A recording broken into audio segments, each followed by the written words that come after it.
வணக்கம். பைபிளை முழுவதுமாக வாசிக்கும் நம் லட்சிய பயணத்திற்கு உங்களை அன்புடன் வரவேற்கிறேன். இன்று நாம் யோபு 20 அதிகாரத்தை வாசிக்க இருக்கிறோம். இதுவரை நாம் மொத்த பைபிளில் 38.27% வாசித்து முடித்துவிட்டோம்.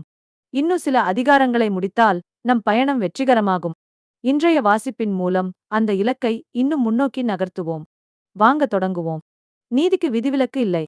அதற்கு நாமாயனான சோப்பார் கூறின பதில்: என்னுள் இருக்கும் துடிப்பின் பொருட்டு என் எண்ணங்கள் பதில் சொல்ல வைக்கின்றன. என்னை வெட்கமடையச் செய்யும் குத்தல் மொழி கேட்டேன். நான் புரிந்து கொண்டதிலிருந்து விடையளிக்க மனம் என்னை உந்துகிறது. மாந்தர் மண்ணில் தோன்றியதிலிருந்து தொன்று தொட்டு நடக்கும் இது உமக்குத் தெரியாதா? கொடியவரின் மகிழ்ச்சி நொடிப்பொழுதே, கடவுளுக்கு அஞ்சாதவரின் களிப்பு கனப்பொழுதே. அவர்களின் பெருமை விசும்பு மட்டும் உயர்ந்தாலும் அவர்களின் தலைமுகிலை முட்டுமளவு அவர்கள் தங்களின் சொந்த மலம் போன்று என்றைக்கும் ஒழிந்திடுவர். அவர்களைக் கண்டவர் எங்கே அவர்கள் என்பர். கனவு போல் கலைந்திடுவர், காணப்படார். இரவு நேரக் காட்சி போல் மறைந்திடுவர். பார்த்த கண் இனி அவர்களை பார்க்காது. வாழ்ந்த இடம் அவர்களை என்றும் காணாது. ஏழைகளின் தயவை அவர்களின் குழந்தைகள் நாடுவர். அவர்களின் கைகளே அவர்களின் செல்வத்தை திரும்ப அளிக்கும். எலும்புகளை நிரப்பிய அவர்களின் இளமை துடிப்பு மண்ணில் அவர்களோடு மறைந்துவிடும்.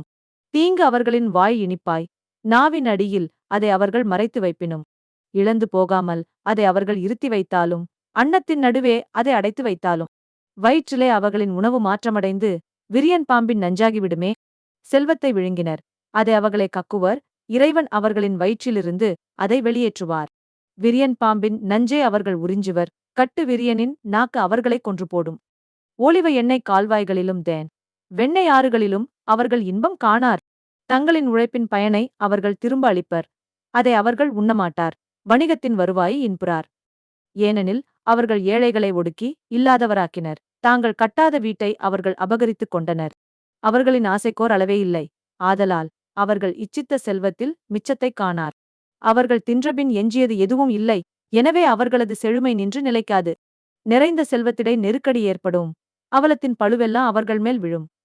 அவர்கள் வயிறு புடைக்க உண்ணும்போது இறைவன் தம் கோபக்கனலை அவர்கள் மேல் கொட்டுவார். அதையே உணவாகப் பொழிவார். அவர்கள் இரும்பு ஆயுதத்திற்கு அஞ்சி ஓடுவர். ஆனால் வெண்கலவில் அவர்களை வீழ்த்திடுமே. அவர்கள் அதை பின்புறமா இழுப்பர். மின்னு அம்புமுனை பிச்சியிலிருந்து வெளிவரும். அச்சம் அவர்கள் மேல் விழும். காரிருள் அவர்களது கருவூலத்திற்கு காத்திருக்கும். மூட்டாத தீ அதனை சுட்டெரிக்கும். அவர்களின் கூடாரத்தில் எஞ்சியதை விழுங்கும். விண்ணகம் அவர்களின் பழியை வெளியாக்கும். மண்ணகம் அவர்களை மறுத்திட எழுந்து நிற்கும். அவர்களது இல்லத்தின் செல்வம் சூறையாடப்படும். இறைவனின் வெஞ்சின நாளில் அது அடித்துப் போகப்படும். இதுவே பொல்லார்க்கு கடவுள் அளிக்கும் பங்கு, இறைவன் குறிக்கும் உரிமைச் சொத்து. நாம் 1189 அதிகாரங்களில் 456 அதிகாரங்களை நிறைவு செய்துவிட்டோம். இன்னும் சில அதிகாரங்களை வாசித்தால் முழு பைபிளையும் முடித்துவிடுவோம். நாளை அடுத்த அதிகாரத்தை பார்க்க சந்திப்போம். நாள்தோறும் இந்த பயணத்தில் நீங்களும் பங்கேற்றால் பைபிளை முழுமையாக வாசித்து முடிப்போம். இது நம் வாழ்க்கையிலும் ஆன்மாவிலும் பெரிய மாற்றத்தை ஏற்படுத்தும். இந்த பயணம் உங்களுக்கு நம்பிக்கையையும் சமாதானத்தையும் கொடுத்தால் இந்த வீடியோவை லைக் செய்யவும், சப்ஸ்கிரைப் செய்யவும் மறக்க வேண்டாம். பகிர்ந்து மற்றவர்களையும் இந்த பயணத்தில் சேருங்கள். நாளை மறக்காமல் வாருங்கள்.